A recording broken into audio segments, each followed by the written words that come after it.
दरवर्षीप्रमाणे दत्त जयंतीच्या दिवशी सारंगखेडाची ही यात्रा, सारंगखेडाचा अश्व बाजार, सारंगखेडाचा चेतक फेस्टिवल सुरू होत आहे. 4 पासून तर 21 डिसेंबरपर्यंतचा हा चेतक फेस्टिवल असणार आहे. आणि यावर्षी आम्ही वेगवेगळं नवीन केलेलं आहे. यावर्षी घोड्यांच्या ज्या स्पर्धा होणार आहेत. आपल्या इथल्या बाजूला बघितलं तर 300 बाय 300 फुटाचा आपण मोठा मंडप टाकला आहे. घोड्यांच्या स्पर्धा या सावलीमध्ये होतील आणि याच्यामध्ये आम्ही एक VIP सेटिंग केली, जी आखाती देशांमध्ये, अरब कंट्रीजमध्ये ज्या प्रकारची सिटिंग होते त्या प्रकारचा एक पार्ट या वर्षापासून आम्ही सुरुवात करतो आहोत. आणि त्याच्यामध्ये वेगवेगळे नाविन्यपूर्ण आपण देशासमोर काहीतरी केलं पाहिजे. सारंगखेडाचा हा चेतक फेस्टिवल नेहमीच पूर्ण भारतवर्षासमोर काहीतरी नवीन ठेवतो आणि मग त्याचं अनुकरण सर्व देशामध्ये होत असतं.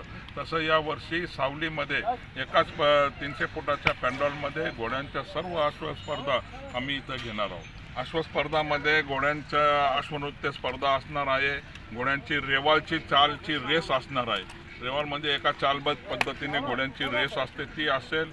आणि मग घोड्यांच्या सौंदर्य स्पर्धा, ज्याला आपण हॉर्स शो म्हणतो, त्याच्यामध्ये नुकरा म्हणजे जे पांढरे शुभ्र घोडे आहेत त्यांची स्पर्धा असणार आहे. त्याच्यामध्ये मारवाडी प्रजातीचे सुद्धा हॉर्स शो सौंदर्य स्पर्धा असणार आहे. रेस असणार आहे आणि 24 किलोमीटरपर्यंतची ती घोड्यांची रेस असेल.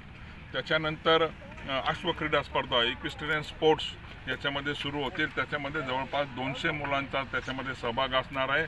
त्याच्यामध्ये 50 मुली सहभागी होणार आहेत पूर्ण महाराष्ट्रभर. आणि काही इंदोरचे 1-2 क्लब आणि गुजरात अहमदाबादचा एक क्लब असे मिळून त्याच्यामध्ये स्पर्धेमध्ये सहभागी होतील. आणि चेतक इक्विस्टेरियन प्रीमियर लीग आम्ही असं त्याचं नाव दिलेलं आहे.